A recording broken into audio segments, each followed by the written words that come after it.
Still waiting for a big smile out of you. You're up 2-0. What's the story? Are you not happy, or you're only half happy, or? Still to be happy about. You're up 2-0. Job's not finished. Job finished? I don't think so. Welcome, ladies and gentlemen, to Bricks Blazing Takes. You could have been anywhere in the world, but you here with me. I appreciate that. So without further ado, let's get right into it. Yo. What's good, SimWorld's Rick Blaze coming to you another day, another dollar. SimWorld, we here. You could be anywhere in the world, but you're here with me right now this morning, and I appreciate that. This is part two of what I talked about on yesterday about the perfect fit, air quotations, about these incoming rookies and the new players that these coaches are going to be looking to get into their roster. Again, I'm going to beat it home just a little bit. If you're a coach and your team is out of the race to one, bro, you should be already have a head start on everybody. Don't let these coaches who's in the race to one outlap you with these new recruits. Yes, you don't have a winning team so far, right? So you're like, man, how can I get these players? Well, first you can offer them an opportunity to play. That's something that some of these other teams may not be able to guarantee their players. Hey, I can put some minutes on you, bro. You need some shine, you need some clock. You can come in day one.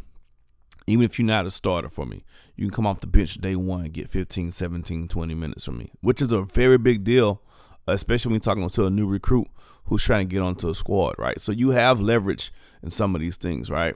You got players who might want to stay in their hometown, and that's fine. That's cool. And some teams are going to win because of the town that they're in. But if you're in a smaller town and you're the losing team, or you're coaching the losing team right now, you have to get creative in your process. If you have a player that you really, really want, that's a guy that you really, really want. If you think he can change your season around next year, he can be the cornerstone of what you guys do.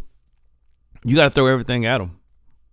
I'm sorry, you got to. If you think he can help the guys that, let's say you have good shooters, right, on your team, but you don't have nobody to give them the ball in its proper place. Well, you need to find your point guard. You need to get somebody who's going to facilitate. You're not looking for who's the highest jumper. You're not looking for who can block the most shots. You're looking for a guy who's not going to.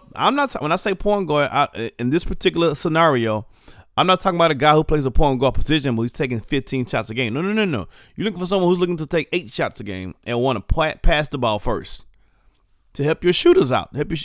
Let's be really specific, and let's be really intentional about what you're trying to do to build this team up. Because I say this, if you're coaching this year and your team was trash, cool, it happens, right? You can have, hey, I just came in, this is my first season, I had to learn the ropes, cool. Or maybe you inherit the team in the middle of the season, you just start off with the team in the beginning of the year, cool.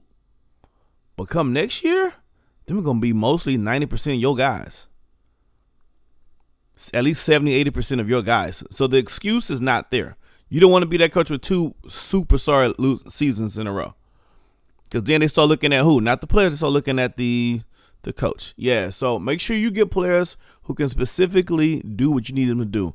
You get beat on pick and roll because your guard can't keep up. You need an athletic guard who can shuffle his feet. Maybe he can't shoot worth the lick, but he can go around the pick and roll. Speaking of pick and roll, you try and get your man out the pick and roll. Every time you look at your guy, he don't get a really good pick so he can't get around really easy. You need a big who can set a good pick. Maybe this big don't shoot the ball. Maybe this big can't dunk, but he can set a hell of a pick. Be intentional with what you're looking for, coaches. Know your weaknesses, because your opponents do. Make sure you get better in your weaknesses. And I'm not preaching. I'm just giving you the 411. I just want to make sure you're intentional what you're looking for in these recruits, because as I stated yesterday, there's a lot of different components and different types of players out there. Go find what you're looking for. If you're really intentional on what you're looking for your team, you won't have the problem with someone stealing the player you value most. Everybody's list of players shouldn't be the same, because everybody don't need the same type of players. You collecting these players like playing cards, and they're going to lose because they're not in the right system, not in the right position. Know your role, jabronis.